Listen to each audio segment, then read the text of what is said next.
Vianočné sviatky trávime, by som povedal, tak klasicky v kruhu rodiny, najbližších, nič nejaké špeciálne a snažíme sa tráviť čo najdlhší čas spolu doma, keďže cez rok sa to až tak nedá.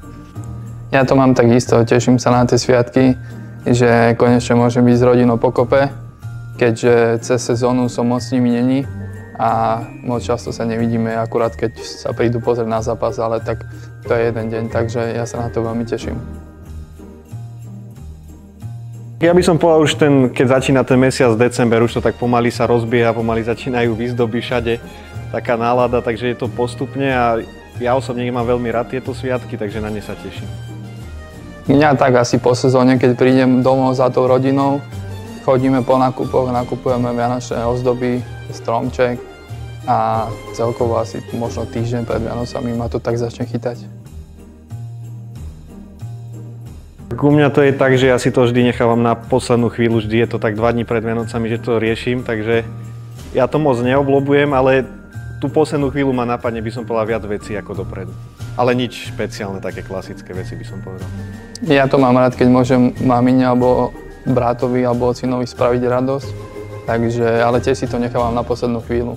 Vždy si poviem, že mesiac dopredu už aby som to mal, ale tak ja kopy 2-3 dní pred Vianocami to nakupujem.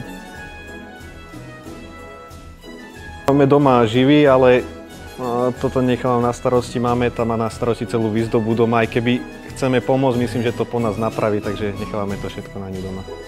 Ja pomáham mamine a bratovi, teda ako kedy, a u nás určite živý. Tak ja obľúbujem sladké aj cez rok, nie len cez Vianoce, takže ja si na sladké nemám problém so žiadnymi koláčmi, práve že na tie sa teším. Tie vianočné sú trošku špeciálne, lebo cez rok ich až tak nemáme, takže ja zo sladkého môžem všetko. Ja tiež veľmi obľúbujem od rodičov štedrak, ktorí pečú, a Marlenka domáce guličky. U nás nejaké špeciálne tradície nie sú, snažíme sa cez deň akože nie zdržať pôst a začneme až tou večerou. Ale nejaké špeciálne tradície okrem toho nemáme. Tiež to mám asi tak isto, že na obed šošovicovú polievku si dáme, ale to iba tak na chuť a potom už čakáme na ten večer. No, ja sa každý rok teším na Sám doma, to si vždy pozriem, takže na to čakám. Tiež Sám doma, nič iné, nie že ma nebaví, ale nie som ten typ, ktorý by si pozrel 3 orešky pre popolušku alebo také. Skôr som na to Sám doma a podobné.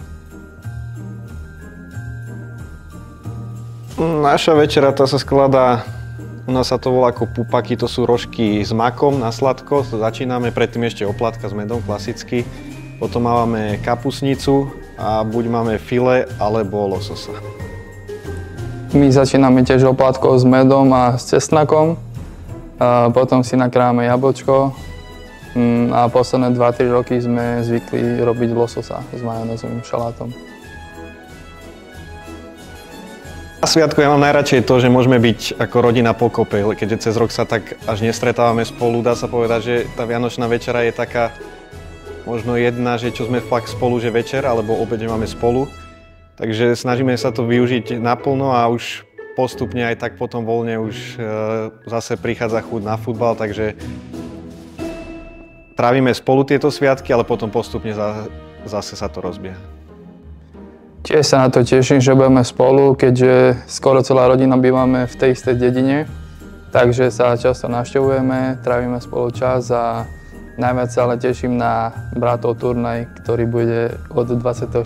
do 28. Vážime si každého jedného fanúšika aj v tejto dobe, keď sa nám možno až tak nedarí, ale verím, že tieto ešte zápasy dotiahneme do víťazného konca, aby sme nazbierali body a verím, že budú stať pri nás tí najvernejší a po novom roku, že im spravíme radosť a postupne budeme pridávať víťazstva na našu stranu. Môžem iba súhlasiť, že aj vieme, že ten pôrok nebol ideálny podľa nás, ale ďakujeme, že chodili na naše zápasy, že nás podporovali. A verím, že sa to zlomí a že bude len dobré a všetkým by som chcel popriať pokojné prežitie Vianočných sviatkov v kruhu najbližších a šťastný nový rok. Krásne prežitie Vianočných sviatkov. To